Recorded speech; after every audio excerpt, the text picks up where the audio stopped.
সৌদিদের বাসায় কাজ করে একটা মেয়ে মানুষ হইরা টাকা কামাই করাটা যে কতখানি কষ্টের একমাত্র একটা প্রবাসী মেয়েই বুঝতে পারে। সৌদিদের প্রতিটা বাসাতে 6-7টা করে পোলাপান সারাটা রাত, একটা পোলাপানও মনে করো যে নির্দিষ্টভাবে ঘুমায় না। একটা পোলাপান হজাক হয়ে যাইতেছে, আরেকটা ঘুমাইতে, আরেকটা ঘুমায়, একটা হজাক হয়ে যায়।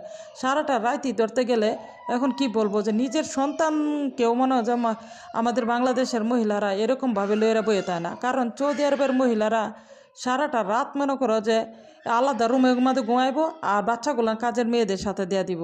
আর তারপরে মনে করো যে তারা ঠাই নেইব, এরা মনে করো যে মোবাইল টিপতেছে, গাও আগাইতেছে, বাচ্চাগুলান কাছে ফইরা চিৎকার ফারতেছে। তারপরে একটা বাচ্চারে আঙ্গায় ধরে একটু কোলেও লইব না।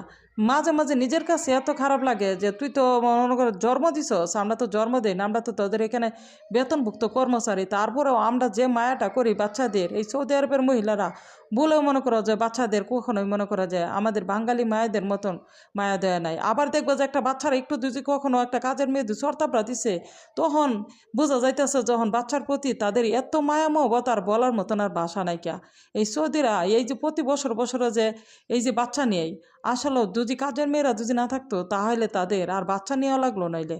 একটা বাচ্চা পেটের মধ্যে আসার সাথে সাথেই একটা কাজের মেয়ে যে পরিমাণে খেদমত করে মাটির মধ্যে পড়া আগ পর্যন্তই, আর পড়ার সাথে সাথে তো মনে করো যে তারা মায়ের মনে করো বুকের দুধটা তো খাওয়াই না।